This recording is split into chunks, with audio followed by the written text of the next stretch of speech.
Hi, and welcome to CryptoBiography. I'm your host, Brandon Starr. This is episode 285 of CryptoBiography, and it's part 17 of The Smallest Magician. And here we go. They met in the kitchen, which had only one small window fairly high up, which wouldn't make a good attack point. "Where is he?" Kenna asked. "Dead. Killed not by the assassins, but by a band of kobolds." "Band of kobolds?" Kenna asked, clearly taken aback. Emby told the story. Kenna seemed too shocked to cry, but Emby had no doubt the tears would be coming soon. She wondered why she wasn't more upset, and figured it simply hadn't sunk in yet. That, and she had been running for her life. She told the story in a detached way, thinking about other things along the way, but at the end she looked at Kenna. Kenna had at some point pulled one of the two tall stools out and was sitting on it, while also leaning against the nearest wall. "So none of the kobolds could speak in our language, except the assassin?" "Yes," Emby confirmed. "But they wanted to talk with you?" "Yes," Emby said. "I don't know why, though." Kenna looked out the window. "I think I do." Kenna felt a thrill run down her spine to her tail, but didn't understand why. "You do?" "Yes." Kenna was silent a moment, then the words poured out of her in a flood. "Years ago there was a group of kobolds that became emboldened. They successfully attacked a number of small towns and villages. Eventually they were on the walls of the city. Their numbers were not large, but they were successful in avoiding and wearing down every fighting force they threw their way. Eventually Donegal was called upon. They were desperate and hoped his magic might turn the tide. I don't know all the details, but Donegal left with the best military corps left in the kingdom. A week later, he came back victorious and holding you wrapped in a blanket." Emby was stunned. "But he and you always told me I was found in the woods." "I don't doubt that you were. But it was after a great battle. I don't know why you as an infant would be with a warband of kobolds. Makes no sense. But there you were, and Donegal saved you. We both saved you," she added. "It took a while before we found out the proper way to feed you, until you took to solid food." "Donegal killed my kobold family?" Emby asked, appalled. "I don't know. I'm sure that he at least had a great deal to do with the victory. But yes, there was a massive battle, which he turned the tide of, and after, he found you and protected you, and he has ever since." She caught herself. "He did ever since." "And you think that's why they wanted to see me? They're from my family or tribe?" Kenna nodded. Emby shook her head. "I can figure out how I feel later," she says. "Right now I have to find out what to do before the church decides to attack this house." "You're right," Kenna said. The first few glints of morning light were coming in the window. "Lavera's an early riser. I'll go to her, see if she can arrange some sort of safe passage for you." "But where?" Emby said. "I don't know. We need to get you out of the city." "Okay," Emby said. "You go to her, I will pack." And pack she did, though the main thing she did was to get her copy of Donegal's book and his primary book, and some quills and ink, and to quickly look through and select a few of the many tomes, and put her few clothes in a trunk. She decided it would look suspicious if all of the books disappeared, but she couldn't just leave them to be stolen by the church or sold by whomever ended up owning the house. But she didn't have time to go through them either.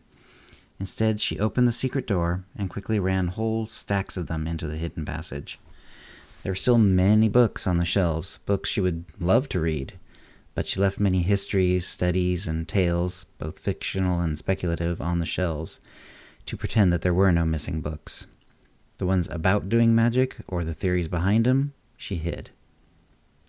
She thought a moment, then went to the door that led to the outside. She fixed it so that she could open it from the outside. It was taking a chance. Possibly someone could find the hidden outside door and enter the secret passages, which would lead directly to her books of magic. But this would also give her a chance to come back later and claim them. When that would be, she had no idea. Much would depend on Lavera. If she had some good ideas, all might go well. Otherwise, she would be on her own. Once she was done, she went around carefully to all the windows to see if anything looked suspicious. She saw nothing. After a few more minutes, with Emby gravitating toward the kitchen, Canna came back with Lavera. "Short stuff," Lavera called as soon as she came in the door. The serious situation did not water down her personality at all. "I'm so sorry about Donegal. Are you okay?" Emby nodded. "But not for long. They'll come here soon, and they will try to kill me." Lavera stood up straight. Her already large size seemed to swell to take half the kitchen. "That won't happen.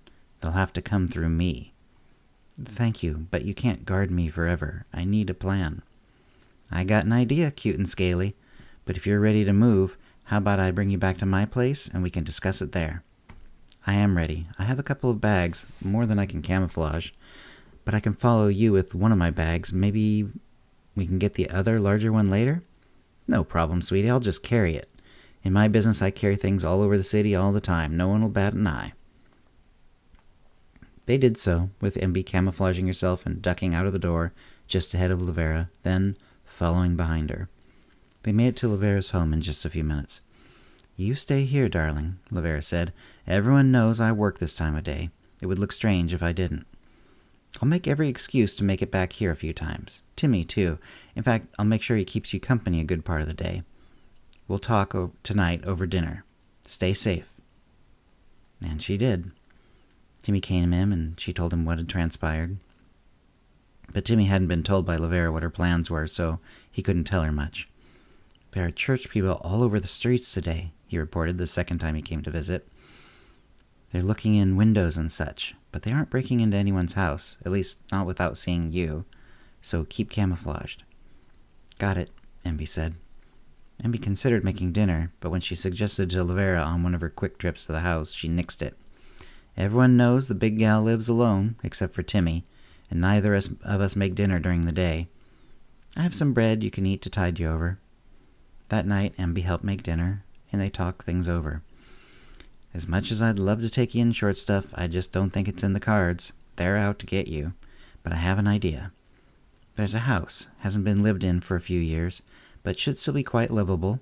Off the beaten track, no one goes there.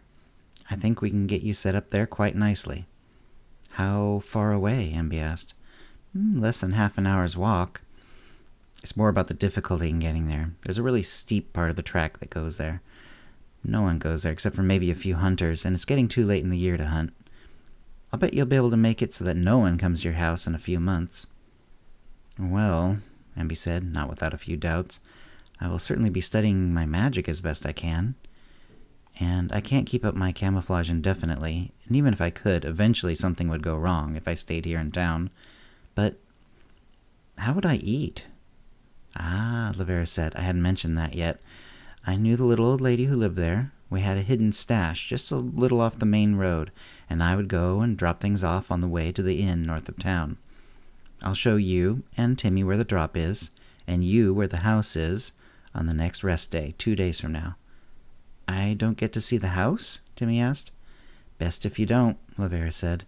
"If somehow it became known that you know Emby's whereabouts, you wouldn't be able to tell him where she is." "Okay," Timmy said, a little downcast. "Don't worry," Emby said. "We'll set it up so that I know when you're coming, so we can visit. I'll need the company, I'm sure. Sound good?" Timmy nodded. And that's the end of the episode today. If you have any comments or questions about this episode or previous episodes, CryptoBiography@gmail.com, or hit us up on Facebook or Twitter, or now Mastodon. And thanks for listening. Words and music, copyright 2022, CryptoBiography LLC, all rights reserved. Characters and events are fictional, fictionalized, or satirical.